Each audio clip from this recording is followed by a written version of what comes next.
berlatar di Incheon, Korea Selatan, tepatnya pada tahun 1993. Dua orang pria penagih hutang berjalan bersama sembari mengobrol. Mereka adalah kakak beradik yang bernama Dusuk dan Jongbae. Suatu ketika, mereka melihat seorang ibu yang kebetulan mempunyai utang kepada mereka. Melihatnya dari kejauhan, mereka berdua berusaha memastikannya.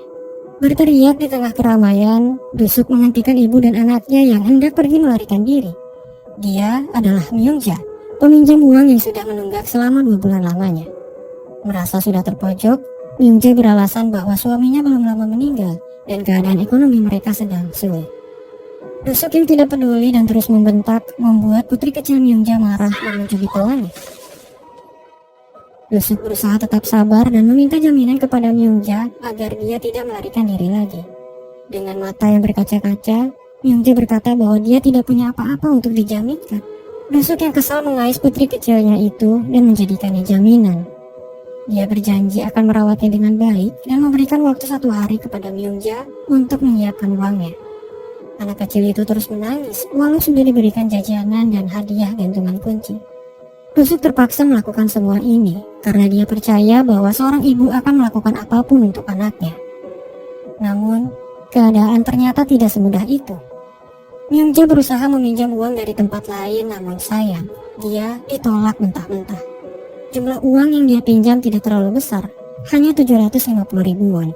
Namun dia sulit mendapatkannya mengingat dirinya adalah imigran gelap dari Cina, dan fakta itu membuat orang sulit percaya kepadanya. Setelah mencari beberapa bantuan, Myungja menemukan seseorang yang akan membantunya. Setelah itu, dia menghubungi Dusuk dan memberitahunya bahwa dia akan membayar utangnya besok. Namun sayangnya, dia ditangkap oleh polisi yang sudah lama mencarinya. Sementara itu, Dusuk dan Jongbae membawa anak itu ke rumah mereka. Rumah yang berantakan dan tidak terawat. Dusuk memberinya sebuah kamar dan menyuruhnya untuk segera tidur. Keesokan harinya, Dusuk membawa anak itu ke kantor di mana bosnya marah saat mengetahui permasalahannya itu. Setelah meyakinkan bosnya bahwa rencananya akan berhasil, Dusuk membawa anak itu pergi untuk menemui ibunya yang sudah berjanji. Setelah lama menunggu, Dusuk tidak menerima kabar apapun dan meminta anak itu untuk menunjukkan rumahnya. Ketika jalanan macet, anak itu kabur dan bersembunyi saat Dusuk dan Jongbae mencarinya. Merasa anak itu akan pulang ke rumah, mereka menyerah untuk mencarinya dan bergegas untuk pulang. Di malam hari, anak itu tiba di tempat tinggalnya yang ternyata sedang diperiksa oleh petugas imigrasi. Merasa takut, dia bersembunyi hingga kedua petugas itu pergi. Mengejutkannya, itu bukanlah rumah pada umumnya, melainkan tempat pos penjaga yang mereka sewa untuk dijadikan tempat tinggal. Kehilangan sang ibu tentu membuatnya sedih. Namun untungnya, dia adalah gadis cilik yang mandiri. Dengan polosnya, dia memutuskan untuk mencari sang ibu di keesokan harinya. Sementara itu, Dusuk menemui Myungja yang ditahan kantor imigrasi. Petugas menjelaskan bahwa dia akan dideportasi kembali ke Cina. Namun masalahnya adalah anaknya belum ditemukan.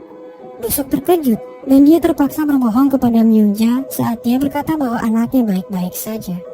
Saat itu, Myungja menjelaskan bahwa anaknya yang bernama Seung-i akan dijemput oleh pamannya yang bernama Byung-dal. Seung-i akan dikirim ke keluarga kaya yang ingin mengadopsinya. Myungja juga menjelaskan bahwa paman itu akan membayarkan semua utangnya. Myungja terpaksa melakukan semua hal itu demi kelangsungan hidup anaknya yang lebih baik. Dusuk mencari Seung-i ke tempat tinggalnya, namun dia tidak menemukan apapun selain sepatu mungilnya yang tertinggal. Di malam hari, Seung-i terus berjalan tanpa tujuan dan hanya berbekal harapan bisa menemukan sang ibu. Ketika seorang gelandangan mengajaknya pergi, Dusuk muncul dan memberinya sebuah pelajaran. Saat itu Seung-i menangis, meminta Dusuk untuk membantunya mencari sang ibu. Ketika Dusuk menjelaskan semuanya, Seung-i menangis, tidak percaya bahwa dirinya sudah ditinggalkan. Dusuk berusaha menenangkannya saat dia berkata bahwa Seung-i akan diadopsi keluarga kaya dan ibunya akan datang menjemput suatu saat nanti. Mendengar hal itu, dia merasa lebih baik. Keesokan harinya, Seung-i berusaha sebaik mungkin menjadi anak yang rajin, membersihkan rumah Dusuk yang berantakan dan melayaninya saat dia pulang kerja. Tidak lama dari itu, Byungdal menghubungi Dusuk dan memintanya untuk merawat Seung-i sebelum dia datang menjemput dan membayar utang Myungja. Sesuai permintaan paman Byungdal, Dusuk membawa Seung-i jalan-jalan di sekitar kota. Dusuk yang selalu memanggil Seung-i dengan sebutan jaminan membuatnya kesal. Namun dia tertawa saat mengetahui nama Dusuk yang memiliki arti kepala batu. Suasana mencair dan terlihat lebih baik dari sebelumnya. Seung-i memberikan nama baru untuknya, yaitu Seungbo, yang berarti pemenang. Di hari itu, Dusuk membawa dia pergi ke mall untuk membeli pakaian, pergi ke tempat makan, dan membawanya ke konser idol walaupun mereka harus menyelinap karena tidak memiliki tiket. Bahkan, dia membelikannya merchandise kaset dan CD yang sangat diinginkan oleh Seung-i. Jongbe berusaha merayakan hari terakhir Seung-i sebelum dia pergi dan diadopsi keluarga baru. Walaupun senang, Seung-i juga merasa sedih karena harus meninggalkan mereka berdua. Keesokan harinya, Dusuk mengantar dia ke stasiun tempat di mana pamannya akan menjemput. Dusuk membelikan CD player untuk Seung-i agar dia bisa memainkan CD idol pemberiannya. Ketika paman Byungdal datang, Seung-i merasa tidak nyaman karena dia tidak mengingatnya sama sekali. Dusuk meyakinkan Seung-i dan berkata kepadanya bahwa mereka akan saling berhubungan melalui pager, sebuah alat komunikasi di zaman dulu, di mana pengguna harus mengirim pesan suara kepada operator sebelum akhirnya pesan itu dirubah ke dalam bentuk teks dan dikirim menuju pager yang dituju. Kepergian Seung-i membuat Dusuk gelisah karena pager yang dia kirim tidak pernah dibalas. Menyadari ada sesuatu yang tidak beres, Dusuk melacak alamat paman Byungdal melalui nomor teleponnya. Ternyata Byungdal adalah orang asing yang menipu Myungja bahwa anaknya akan diadopsi keluarga kaya. Nyatanya, Seung-i dijual untuk dijadikan pembantu. Dusuk marah saat dia tahu bahwa Seung-i dijual hanya demi 300.000 won kepada orang lain yang tidak dia kenal. Seung-i dibeli oleh pemilik klub malam yang memaksa dirinya untuk melayani pelanggan, membersihkan toilet, dan pekerjaan berat lainnya. Seung-i tidak bisa menghubungi Dusuk karena pager miliknya disimpan oleh Byungdal. Seung-i berusaha mengirim pesan kepada pager miliknya, berharap sang ibu mungkin akan melihatnya.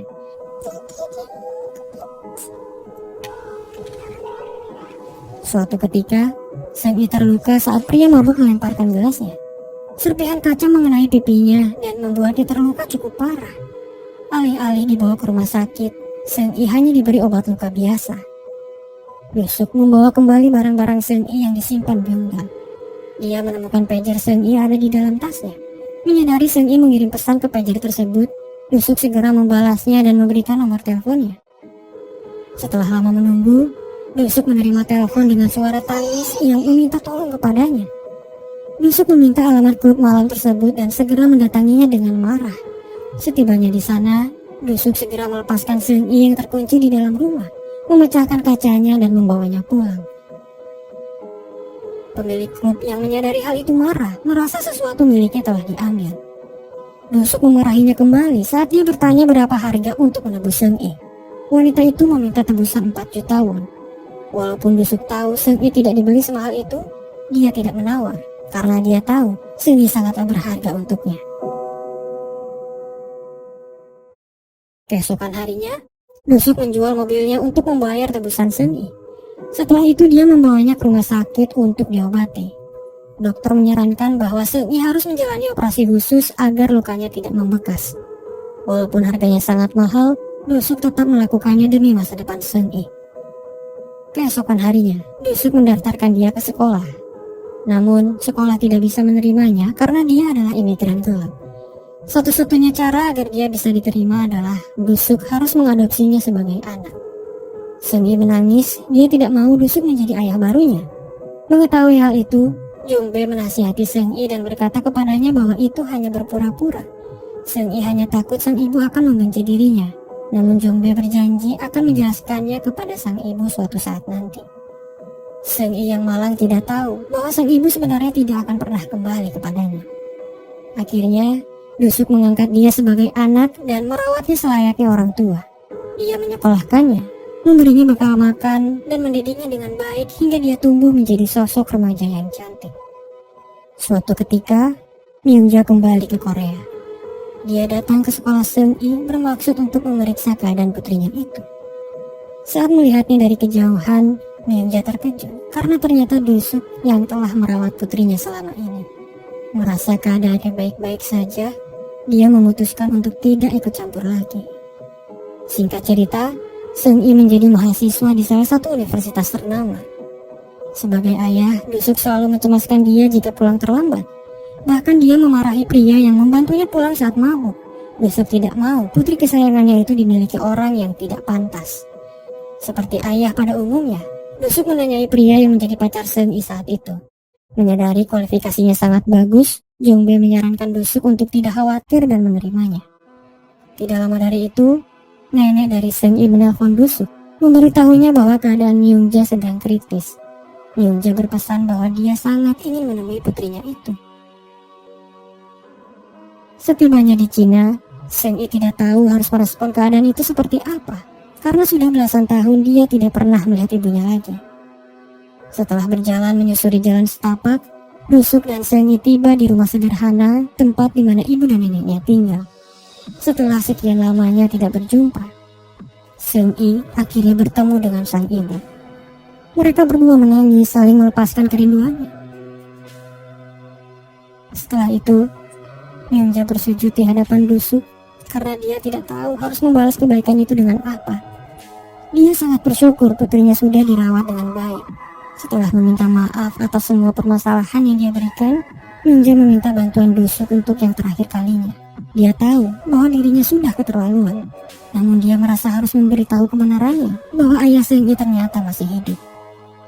Myungja meminta Dusuk untuk mempertemukan mereka. Setelah berpisah, Dusuk dan Seung-i kembali ke Korea.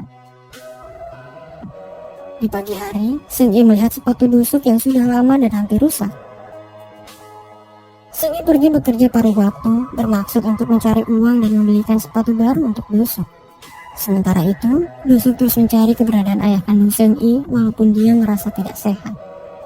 Setelah ditemukan, ternyata ayah Seung-i sudah berkeluarga dan memiliki seorang anak. Tidak lama dari itu, Dusuk membawa Seung-i dan mempertemukan mereka berdua. Setelah pergi meninggalkan Seung-i, Dusuk bersedih mengira bahwa dia akan kembali bersama ayah kandungnya. Tentu saja hal itu tidak akan terjadi. Seung-i menelpon Dusuk, memanggil dirinya dengan sebutan ayah. Lalu memintanya untuk segera menjemput. Sembari membawa CD player milik Seung-i, Dusuk menjemput dia dengan perasaan bahagia. Namun, penyakitnya yang semakin parah membuat dia mengalami kecelakaan. Sejak saat itu, Dusuk menghilang tanpa jejak dan kabar sedikit pun. 10 tahun kemudian, Seung-i tumbuh menjadi orang yang sukses. Dia bekerja sebagai penerjemah bahasa Mandarin untuk menteri. Suatu ketika, Jongbe menelpon memberitahu Seung-i bahwa Dusuk sudah ditemukan. Jongbe membawa Seung-i ke rumah sakit, namun sayang, orang yang mereka cari ternyata salah.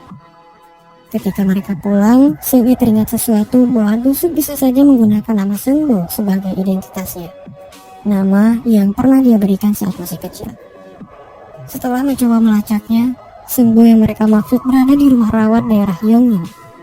Setibanya di sana, dokter menjelaskan bahwa Dusuk sudah lama mengalami infark otak. Namun karena tidak dirawat dengan baik, gejalanya kambuh dan kecelakaan itu terjadi. Karena tidak ada identitas apapun, dokter menemukan buku catatan yang bertuliskan nama Seungbo, lalu menggunakan nama itu sebagai identitas barunya. Kemudian, mereka diantar oleh penjaga untuk menemui Dusuk di ruang rawatnya. Setelah sekian lamanya mereka tidak berjumpa, Jongbe dan Seung-i menangis, menyesal karena baru menemukannya saat ini. Seung-i berusaha mengingatkan dia bahwa dirinya adalah jaminan, putri yang ia rawat dari kecil. Mendengar hal itu, Dusuk tersenyum saat dia memperlihatkan CD player yang dia bawa selama ini. Seung-i membawa sepatu yang belum sempat ia berikan kepada Dusuk saat itu. Ketika Seung-i akan memasangkannya, dia melihat buku tabungan tersimpan di kaos kakinya. Seung-i menangis, menyadari itu adalah jaminan gaya hidupnya selama ini. Dusuk telah menjadi sosok orang tua yang luar biasa, yang mencurahkan sisa hidupnya untuk Seung-i, anak jaminan yang dia rawat sedari kecil. Walau tidak mengingat apapun, Dusuk tersenyum bahagia saat air matanya mengalir. Film pun berakhir ketika Seng I menikah dan Dusuk berada di sisinya sebagai ayah yang perlahan mulai mengingatnya kembali.